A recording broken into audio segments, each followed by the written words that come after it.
The markets are at an all-time high. You must be wondering what to do now. Is it the right time to invest? என்ன sir இந்த சேனலில் ஃபுல்லாக இங்கிலீஷில் பேசிகிட்டு இருக்கீங்கன்னு பார்க்குறீங்களா?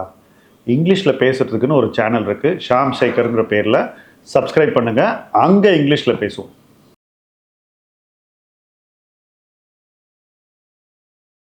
எஸ்ஐபி ஏன் நீடிக்க வேண்டும்? நிறைய பேர் இப்போ எஸ்ஐபியை நிறுத்திக்கிட்டு இருக்காங்க. இதுக்கு காரணம் நிறைய இருக்குது. சில காரணங்கள் நியாயமான காரணங்கள். நிறைய பேருக்கு வேலை இழப்பு ஏற்பட்டிருக்கிறது. வேலை இழக்கும்போது வருமானம் இருக்காது. அப்போ எப்படி எஸ்ஐபி பண்ணுறதுங்கிற ஒரு கவலை இருக்கும், நியாயமானது. ஆனால் வேலை கிடைத்த உடனே என்ன பண்ணுறாங்க அப்படிங்கிறது ரொம்ப முக்கியம். ஒருத்தர் பணக்காரன் ஆகிறதுங்கிறது ஹேபிட்ஸ்லேருந்து வரக்கூடிய விஷயம். நீங்கள் ஒரு லேடர் ஆஃப் ஹேபிட்ஸை ஒரு ஏணி மாதிரி போட்டிங்கன்னா, ஃபைனான்ஷியல் ஹேபிட்ஸில் லோயர் மோஸ்ட் ஹேபிட் தான் எஸ்ஐபி. அது பெரிய ஹை ஹேபிட்லாம் கிடையாது, ரொம்ப சாதாரண ஹேபிட். அதுக்கு மேலே நிறைய ஹேபிட்ஸை நம்மளால் க்ரியேட் பண்ண முடியும். நான் நிறைய ஹேபிட்ஸை க்ரியேட் பண்ணியும் இருக்கேன், நானும் ப்ராக்டிஸ் பண்ணியிருக்கேன். ஸோ அந்த வகையில் இந்த எஸ்ஐபிங்கிறது ரொம்ப ரொம்ப சாதாரணமான ஒரு ஹேபிட். இந்த சாதாரணமான ஹேபிட்டையே பல பேரால் கண்டினியூ பண்ண முடியலனாக்கா அவங்க எப்படி இந்த ஹையர் ஹேபிட்ஸை ஃபார்ம் பண்ண போகிறாங்க? இதை விட உயர்ந்த பழக்க வழக்கங்களை அவங்க எப்படி அவங்க வாழ்க்கைக்குள்ளே கொண்டு வர போகிறாங்க அப்படின்ற ஒரு கவலை எனக்கு இருக்கிறது. அந்த கவலையின் வெளிப்பாடு தான் இந்த வீடியோ. சரி, அப்படி என்ன எஸ்ஐபி அவ்வளோ இம்பார்ட்டன்ட்? மாதம் வருமானத்தில் ஒரு குறிப்பிட்ட பகுதியை சேமிப்பது அப்படிங்கிறதே நிறைய பேர் செய்யாத ஒரு விஷயம். இன்றைக்கி யங்கர் ஜென்ரேஷனுக்கு சேவிங்ஸுங்கிற கான்செப்டே இல்லை. நாளைக்கு சம்பாதிக்க வேண்டிய பணத்தை இன்றைக்கி செலவு பண்ணுறது தான் இன்றைக்கி பாப்புலர் கான்செப்ட். ஸோ இன்றைக்கி ஒரு ஃபோனை வாங்கிட்டு அதுக்கு 3 வருஷம் இஎம்ஐ கட்டுறது தான் இன்றைக்கி எல்லாரும் பண்ணக்கூடிய ஒரு விஷயம். சம்பள சீட்டு வந்த உடனே சம்பள கணக்கை பேங்க் ஓப்பன் பண்ணுறான். பேங்க் ஓப்பன் பண்ண உடனே என்ன ஆகுது? உங்களுக்கு கால் சென்டர்லேருந்து ஃபோன் வருது, கிரெடிட் கார்டை உடனே கொடுக்குறேன்னு சொல்கிறான். அதுவும் வீட்டுக்கு தானாக வந்து சேர்ந்துருது. டெபிட் கார்டு இருக்குது. இது ரெண்டும் உங்களுக்கு வந்த உடனே என்ன ஆகுதுன்னாக்கா உங்கள் பணம் ரொம்ப சீக்கிரம் கரைய ஆரம்பிச்சிருது. உங்களுக்கு நுகர்வு கலாச்சாரம் தான் முதலில் சொல்லிக் கொடுக்கப்படுகிறது. அது உங்களுக்கு ரொம்பவே பிடிக்கக்கூடும். யாருக்கு தான் பிடிக்காதுங்க? இப்போ நான் கூட அமேசானில் போய் பார்த்தேன்னு வச்சுக்கோங்களேன், உடனே ஒரு 2 லட்ச ரூபா ஃபோனை வாங்கலான்னு தோணும், இயல்பு. அதுவும் ஒரு யங் பர்சனுக்கு அதை பார்க்கும்போது, தன்னை சுற்றியவர்கள்ட்ட அது இருக்கும்போது தனக்கும் அது இருக்கணும்னு ரொம்ப நியாயமாக தோணும். நான் ஏன் இதை வாங்கக்கூடாது? இப்போ நான் இதை அனுபவிக்காமல் எப்போ அனுபவிக்க போகிறேன்ற அந்த கேள்வி ஃபோனுக்கு மட்டும் இல்லை, நிறைய விஷயங்களுக்கு தோணும். இன்றைய நுகர்வுசார் சூழலில் எல்லாருமே அத்தனைக்கும் ஆசைப்படுறாங்க, எல்லாத்தையும் அனுபவிக்கணும்னு நினைக்கிறாங்க. எல்லாமே தவறில்லை ஃபஸ்ட்டு. ஏன்னா நாம் ஒரு குறிப்பிட்ட பொருளாதார சூழலிலிருந்து வளர்ந்து இன்னொரு சூழல் நோக்கி போய்கிட்டு இருக்கோம். எல்லாருமே ஒவ்வொருத்தருக்கும் ஒரு ட்ராவல் இருக்குது, ஒரு ஜேர்னி இருக்குது. அப்போ அந்த ஜேர்னியில் நாம் இப்போ அனுபவிக்கிறத விட இன்னும் உயர்ந்த ஒரு விஷயத்தை அனுபவிக்கணும்னு நினைக்கிறது ரொம்ப நேச்சுரல். அது சரின்னு தான் நான் சொல்லுவேன். அப்புறம் எதுக்கு சம்பாதிக்கிறோம்? ஆனாலும் நாளைய தேவைகளுக்கு நாம் ஒரு குறிப்பிட்ட தொகையை ப்ரொவைட் பண்ண வேண்டியது நம்முடைய கடமை. ஏன்னா ஒரு நாள் நம்முடைய வருமானம் நின்றுவிடும், அல்லது ஒரு நாள் நம்முடைய வருமானம் வளராது. ஏதோ ஒரு கால சூழலில் அது க்ரோத் ஸ்லோ ஆகிடும். இன்றைக்கி உங்களுக்கு தெரியும், ஐடியில் இன்க்ரிமெண்ட்டே இல்லை. இந்த மாதிரி நிறைய இண்டஸ்ட்ரீஸ் இருக்கலாம். அப்போ அந்த வளராத சூழ்நிலைக்கு அப்புறம் உங்களுக்கு ஸ்பெண்டிங் பவர் குறைஞ்சிரும். அந்த காலகட்டத்தில் உங்களுக்கு ஒரு ஸ்பெண்டிங் பவர் வரணும், உங்களுக்கு ஒரு நிதி சுதந்திரம் வரணும், ஃபைனான்சியல் ஸ்டெபிலிட்டி வரணும்னா முதல் நாள்லேருந்து நீங்கள் சேமிக்கணும். முதல் நாள்லேருந்து நீங்கள் சேமிக்கும் போது அந்த சேமிப்பை ஒரு ஹேபிட்டாக இன்வெஸ்ட் பண்ணணும். ஹேபிட்டாக இன்வெஸ்ட் பண்ணுறதுலையும் தப்பான இடத்துல இன்வெஸ்ட் பண்ணக்கூடாது. நிறைய பேர் என்ன பண்ணியிருக்காங்க, எஸ்ஐபி பண்ணும்போது தப்பான இடத்துல இன்வெஸ்ட் பண்ணிட்டாங்க. இன்வெஸ்ட் பண்ணிவிட்டு அது சரியாக போகாதனால நிறுத்துகிறாங்க. இது 2வது வகையான சிப் ஸ்டாப். ஒன்று வேலை இழப்பு, 2வது தப்பான இடத்துல இன்வெஸ்ட் பண்ணி நஷ்டம் வந்து எஸ்ஐபியே நிறுத்திடுறாங்க. இது சரியான தீர்வு இல்லை. தப்பான இடத்துல நீங்கள் இன்வெஸ்ட் பண்ணி 1 வருஷம் பண்ணியிருந்தீங்கன்னாக்கா தாராளமாக அதை மாற்றி சரியான இடத்துல நல்ல ஒரு கைடன்ஸோடு இன்வெஸ்ட் பண்ணி இந்த சிச்சுவேஷனை ஈஸியாக ரெமெடி பண்ண முடியும். இந்த சிச்சுவேஷனை ஈஸியாக நீங்கள் மீட்க முடியும். ஆனால் நீங்கள் என்ன பண்ணுறீங்க, அந்த சிச்சுவேஷனை அப்படியே உரைய போட்டுடுறீங்க, ஆற போட்டுடுறீங்க. இது தப்பு. சிப்பை ஸ்டாப் பண்ணும்போது நடக்கக்கூடிய இந்த விஷயத்தை ஒவ்வொருத்தரும் தவிர்க்கணும். சரி, உங்களுக்கு ஈக்விட்டி மேலே பயங்கர கோவம், எனக்கு ஈக்விட்டியே வேணாம்ப்பா அப்படின்னா வேற இடத்துல சிப் பண்ணுங்க, டெட்டில் பண்ணுங்க, ஆர்பிட்ராஜில் பண்ணுங்க, இல்லை சில்வரில் பண்ணுங்க, கோல்ட் ப்ரைஸ் கீழே இருக்கும்போது கோல்டில் பண்ணுங்க. உங்களை யார் தடுத்தா? எது முக்கியம்னா அந்த ஹேபிட் பிரேக் ஆகாமல் இருக்கிறது ரொம்ப ரொம்ப முக்கியம்.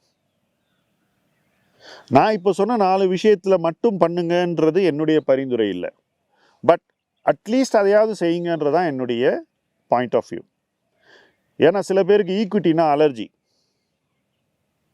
பயம். அப்படி ஒரு பூமர் மென்டாலிட்டி இருந்தாக்கா நீங்கள் தாராளமாக அட்லீஸ்ட் மற்ற சொத்துலையாவது போடுங்கன்றதான் என்னுடைய கருத்து. ஆனால் ஹேபிட் பிரேக் ஆகவே கூடாது, அதில் நான் உறுதியாக இருக்கேன். இந்த ஹேபிட்டை பிரேக் பண்ணாமல் இன்வெஸ்ட் பண்ணுறவன் தான் வாழ்க்கையில் தன்னுடைய நிதி நிலைமையை ஸ்டேபிளாக எல்லா நேரத்துலையும் வச்சுக்க முடியும். ஃபைனான்ஷியல் ஸ்டெபிலிட்டிங்கிறது நல்ல ஃபைனான்ஷியல் ஹேபிட்ஸை மெயின்டைன் பண்ணுறவங்களுக்கு மட்டும்தான் கிடைக்கும், மற்றவங்களுக்கு கிடைக்காது. ஸோ அந்த வகையில் இந்த சிப் ஸ்டாப்புங்கிறது உங்களுடைய ஃபைனான்ஷியல் ஸ்டெபிலிட்டி உருவாவதற்கு நீங்களே எடுக்கக்கூடிய ஒரு நெகட்டிவ் ஆக்ட், உங்களுக்கு எதிராக நீங்கள் செய்யக்கூடிய ஒரு செய்வினை இது. இதை நீங்கள் தவிர்க்கணும். சரி, நான் நிறுத்திட்டேன் சார், ஒரு 4 மாதமாக நான் கட்டலை, பணத்தை பேங்க்கில் வைக்கலை, தொடச்சிட்டேன், இப்படியெல்லாம் சில பேர் சொல்லுவாங்க. அவங்களுக்கு என்னோடய சிம்பிள் அட்வைஸ், கடந்த காலத்தை விடுங்க, அடுத்த மாதத்துலேருந்து மறுபடியும் ஹேபிட்டை ஃபார்ம் பண்ணுங்கள். எவ்வளோ சிப் பண்ணோம், சிப்பை மறுபடியும் ஆரம்பித்தா குறைஞ்சபட்சம் எவ்வளோ இருக்கணும்? என்னை பொறுத்த வரைக்கும் உங்களுடைய வருமானத்தில் 25% எஸ்ஐபிக்கு போகணும். ஈக்விட்டியில் மட்டும் இன்வெஸ்ட் பண்ணலாமா? ரிஸ்க் எடுக்கக்கூடியவர்கள், ரிஸ்கை கையாளக்கூடியவர்கள் தாராளமாக இன்வெஸ்ட் பண்ணலாம். நான் என்னுடைய வாழ்க்கையில் முதல் 20 வருஷம் ஈக்விட்டியில் மட்டும்தான் இன்வெஸ்ட் பண்ணேன், வேறு எதுலையும் இன்வெஸ்ட் பண்ணல.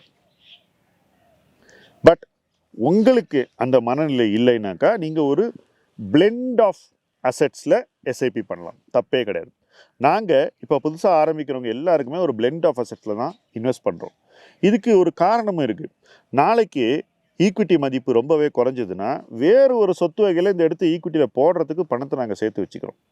அப்போ அந்த இன்வெஸ்டர் எல்லா நேரத்துலையும் கான்ஃபிடெண்ட்டாக தொடர்ந்து இன்வெஸ்ட் பண்ணுவாங்க, பயப்பட மாட்டாங்க, நிறுத்த மாட்டாங்க, ஹேபிட்டை நல்லா ஃபார்ம் பண்ணிக்குவாங்க. இந்த எஸ்ஐபிங்கிறது ஃபைனான்ஷியல் ஹேபிட் லேடரில் லோயர் மோஸ்ட் அப்படின்னு சொன்னேன்.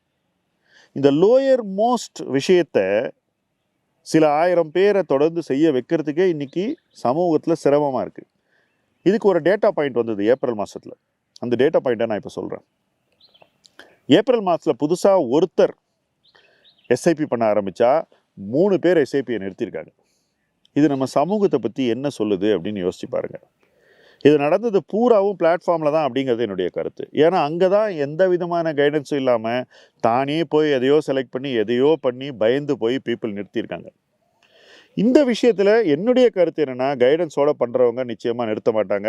நல்ல எண்ணங்கள், நல்ல எதிர்பார்ப்புகள், வாழ்க்கையை இன்னும் பெட்டர் ஆக்கணும்னு நினைக்கிறவங்க யாருமே எஸ்ஐபியை நிறுத்த மாட்டாங்க.